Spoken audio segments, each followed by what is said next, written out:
नमस्ते गाइस, और आज की फाइट वीडियो में सबसे पहले बात करते हैं मिडिलवेट चैंपियन शॉन स्ट्रिकलैंड ने डेथ थ्रेट दिया है ड्रिकस डू प्लेसी को। अब इन दोनों के बीच में जो लास्ट ईयर प्रेस कॉन्फ्रेंस हुई थी, उधर ड्रिकस डू प्लेसी ने बेसिकली ये कहा था कि वो शॉन स्ट्रिकलैंड को जितना उसके फादर ने उसे चाइल्डहुड में बीट किया था, वो उससे भी ज्यादा उसे UFC 297 में बीट करने वाला है। और फिर हम जानते हैं कि शॉन स्ट्रिकलैंड बहुत ज्यादा एंग्री हो गया था और रिसेंटली भी वो एक पॉडकास्ट में इसी चीज को लेकर काफी इमोशनल हो गया था। और अब शॉन स्ट्रिकलैंड ने बेसिकली एक डेथ थ्रेट दिया है, जहां पर उसने ये कहा कि अगर ड्रिकस डू प्लेसी एक बार फिर से वो चीज को ले आता है तो वो ड्रिकस डू प्लेसी को एक नाइफ के साथ वेन्स में स्टैब कर देगा।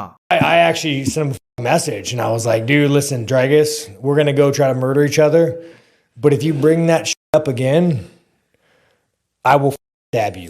Yeah, I remember Press conference, weigh in. You bring that, like, मेरी ओपिनियन में शॉन स्ट्रिकलैंड बहुत ही ज्यादा एक्सट्रीम जा रहा है, क्योंकि जो ड्रिकस डू प्लेसी ने बोला वो इतना भी बड़ा नहीं था। और अगर रियली ड्रिकस डू प्लेसी चाहता तो वो सारी चीजों को बोल देता, बट उसने ऐसा नहीं किया था। और अगर शॉन स्ट्रिकलैंड ये बोलता है कि किसी को भी पर्सनल नहीं जाना चाहिए, तो फिर उसी प्रेस कॉन्फ्रेंस में Sean Strickland Dricus Du Plessis और जो उसका कोच है उन दोनों को गे बोल रहा था। बट इससे भी बड़ी बात जो उसने इयन गैरी की वाइफ के बारे में बोला है, उससे ज्यादा पर्सनल तो कुछ हो ही नहीं सकता। अब यहाँ पर मैं इसके बारे में ज्यादा बात नहीं करा, क्योंकि फाइट से पहले आई थिंक मैं इस टॉपिक पर वीडियो लेके आऊंगा, तो इसीलिए अभी इस टॉपिक को यहीं तक रखते हैं। आज की नेक्स्ट 5 वीडियो में बात करते हैं ड्रिकस डू प्लेसी ने क्या कहा हमजा चिमाएव के बारे में, और इसका हमजा चिमाएव ने क्या रिप्लाई दिया। तो फ्यू डेज पहले ड्रिकस डू प्लेसी का एक इंटरव्यू होता है, जहां पर उसको यह बोला जाता है कि अगर वो शॉन स्ट्रिकलैंड को बीट कर देता है तो फिर उसके पोटेंशियल फर्स्ट और सेकंड टाइटल डिफेंस हो सकते हैं इजराइल अदसानिया और हमजा चिमाएव। तो इजराइल अदसानिया के बारे में तो ड्रिकस डू प्लेसी ने यह कहा कि अदसानिया के साथ फाइट सेंस बनाती है और वो डेफिनेटली उसके साथ फाइट करेगा। बट हमजा चिमाएव के बारे में ड्रिकस डू प्लेसी का यह कहना था कि वो हमजा चिमाएव को टाइटल शॉट नहीं देगा।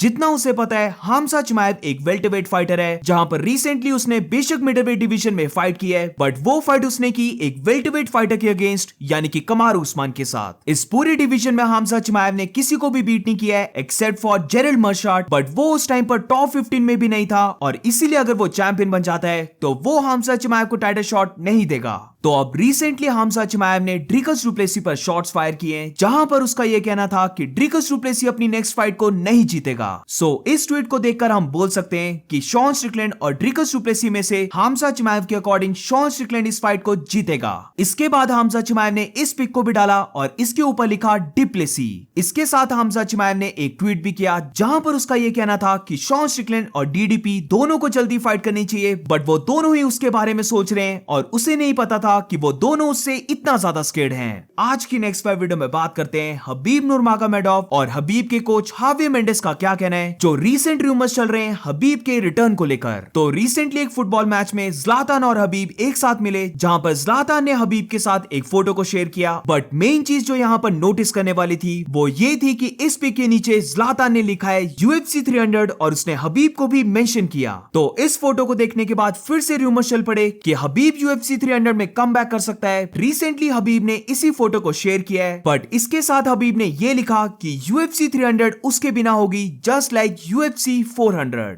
इन शॉर्ट हबीब फिर से रिटर्न नहीं कर रहा है। इसी के साथ जो हबीब के कोच हावी मेंडेस ने कहा है कि हबीब फिर से रिटर्न नहीं कर रहा है, उसने अपनी मदर को प्रॉमिस किया है, इसीलिए वो रिटर्न नहीं करेगा। और जो हबीब उसके साथ ट्रेन कर रहा था, तो वो कोई भी स्ट्राइकिंग ट्रेन नहीं कर रहे थे, वो सिर्फ ट्रेनिंग कर रहे थे कार्डियो की। इसके साथ हावी मेंडेस ने यह भी कहा कि सारे इस चीज को क्लिकबेट करना बंद कर दे, क्योंकि हबीब वापस नहीं आ रहा है। Hey guys, stop all this nonsense regarding Habib coming back and me and him training. There's been no such thing happening. We're not discussing training. We never have.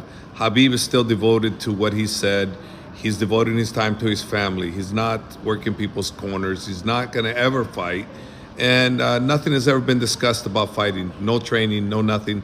We trained together actually, but we're doing cardio. We weren't doing any kind of kickboxing, any kind of MMA training whatsoever. So stop the clickbait. Got it?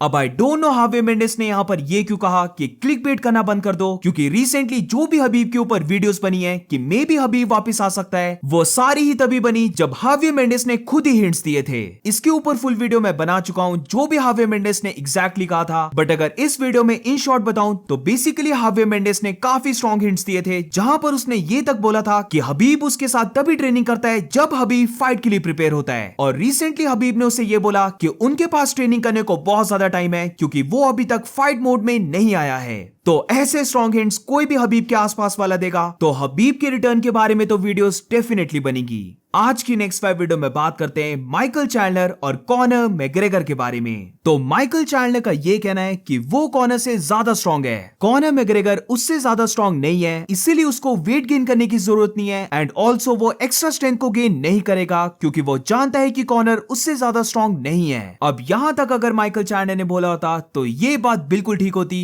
But इसके बाद जो Chandler ने बोला है वो मुझे काफी funny लगा क्योंकि माइकल चैंडलर इसको एक बॉडी बिल्डिंग कॉम्पिटिशन समझ रहा है। माइकल चैंडलर ने यहाँ पर बोला है कि कॉनर की कोई भी वीडियो उठा लो, उससे ज्यादा कॉनर ने कभी भी वेट को लिफ्ट नहीं किया है। उसने एक्चुअली कॉनर की लिफ्टिंग वीडियोस देखी हैं और उसे कोई भी वीडियो नहीं मिली जहां पर कॉनर ने उसके कंपैरिजन में ज्यादा वेट को उठाया हो। अब इस स्टेटमेंट के फर्स्ट पार्ट से मैं बिल्कुल एग्री करता हूं क्योंकि डेफिनेटली माइकल चैंडलर के पास ज्यादा रॉ पावर है। आई थिंक माइकल चैंडलर के पास पूरी ही लाइट वेट डिवीजन में सबसे ज्यादा रॉ पावर होगी और उसका मेन फैक्टर है कि माइकल चैंडलर पूरा टाइम जिम करते रहता है। बट जैसे मैंने पहले कहा, जो सेकंड पार्ट है माइकल चैंडलर का वो फनी है क्योंकि माइकल चैंडलर इस फाइट को एक पावर लिफ्टिंग कंपटीशन समझ रहा है। Conor McGregor versus Michael Chandler की एक एमएमए फाइट हो रही है, ना कि एक पावर लिफ्टिंग कंपटीशन। तो ये कहां से मैटर करने लग पड़ा कि कॉनर कितना वेट उठा रहा है और माइकल चैंडलर उससे कितना ज्यादा वेट उठा सकता है। वैसे भी अगर हम कॉनर के स्टाइल को देखें या फिर हम बोल सकते हैं कि कॉनर के नॉकआउट्स को देखें तो हमेशा कॉनर के नॉकआउट्स को ऐसे नहीं देखा जाता कि कॉनर के पास ज्यादा पावर है इसीलिए वो नॉकआउट कर पा रहा है, बल्कि कॉनर के नॉकआउट्स को हमेशा देखा जाता है कि कॉनर कितना ज्यादा प्रिसाइज है। तो इसीलिए माइकल चैंडलर का ये क्लेम मेरे लिए जरा भी वैलिड नहीं है, बट ये थी मेरी ओपिनियन। और अब देखते हैं कि कॉनर ने इसके बारे में क्या रिएक्शन दिया है। तो सबसे पहले तो कॉनर ने लाफिंग इमोजीज को पोस्ट किया। इसके बाद कॉनर ने कहा चैंडलर कान लिफ्ट और वो चैंडलर जैसे 10 लोगों को बेंच प्रेस कर सकता है। एंड ऑल्सो इसके साथ कॉनर ने ये भी लिखा lifting belts greater than lifting weights. आज की नेक्स्ट 5 वीडियो में बात करते हैं light heavyweight champion Alex Pereira के बारे में, जहां पर उसने रिवील किया कि उसका नेक्स्ट ओपोनेंट कौन होगा एंड ऑल्सो इसके साथ उसने एक बहुत बड़ा क्लेम किया है। तो सबसे पहले तो एलेक्स ने इस फोटो को डाला जो सच में काफी स्केरी लग रही है और यहाँ पर एलेक्स ने कहा कि वो रेडी है वॉर के लिए और उसकी आईज में देखकर बताओ कि क्या वो लाई कर रहा है। तो एलेक्स परेरा का नेक्स्ट ओपोनेंट कौन होगा, मैगोमेड अनकलाएव या फिर जमाल हिल? तो इसके बारे में एलेक्स परेरा और ग्लोवर टेशेरा दोनों का ये कहना था कि उन्हें बताया गया है कि उसका नेक्स्ट ओपोनेंट जमाल हिल होगा। अब मैं थोड़ा सा रिमाइंड करवाऊं कि क्यों ज्यादा पॉसिबिलिटी है कि जमाल हिल को नेक्स्ट टाइटल शॉट मिले। तो वो इसलिए क्योंकि जमाल हिल ने ग्लोवर टेशेरा को बीट करके चैंपियन बना था, but just like Jiri Prochazka Jamal Hill को भी इंजरी होगी और इसीलिए उसने अपने टाइटल को वेकेट कर दिया। तो यिरी प्रोहास्का के ही तरह जमाल हिल को भी यही बोला गया कि जब भी वो हेल्दी होगा तो उसे डायरेक्टली टाइटल शॉट मिलेगा। तो मोस्ट लाइकली एलेक्स परेरा का नेक्स्ट ओपोनेंट जमाल हिल ही रहने वाला है, बट अगर जमाल हिल फुली तरीके से रिकवर नहीं हो पाया तो फिर एलेक्स परेरा का जो नेक्स्ट ओपोनेंट होगा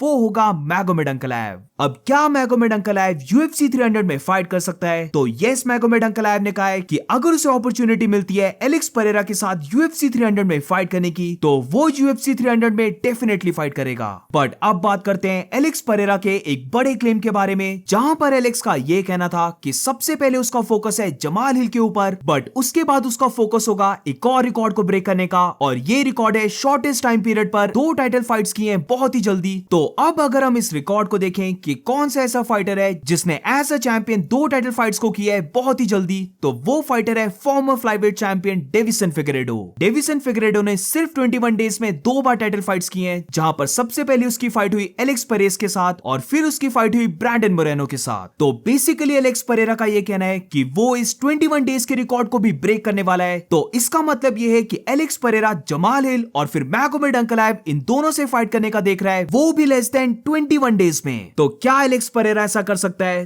तो मैं 99% श्योर हूं कि ऐसा नहीं होगा, बट डेफिनेटली वो 1% चांस है जहां पर बाय चांस अगर वो जमाल हिल को बहुत ही जल्दी 1 पंच से नॉकआउट कर देता है तो फिर उसे कमीशन से जरा भी सस्पेंड नहीं किया जाएगा और फिर वो मैगोमेड अनकलाएव के साथ एकदम से फाइट कर सकता है। और इसी के साथ ये रही एलेक्स परेरा की ट्रेनिंग वीडियो, जहां पर हम देख सकते हैं कि वो रेसलिंग की ट्रेनिंग कर रहा है और आई थिंक एलेक्स परेरा भी जानता है कि उसके आने वाली फाइट्स में उसे बहुत ज्यादा रेसलिंग करने पड़ सकती है।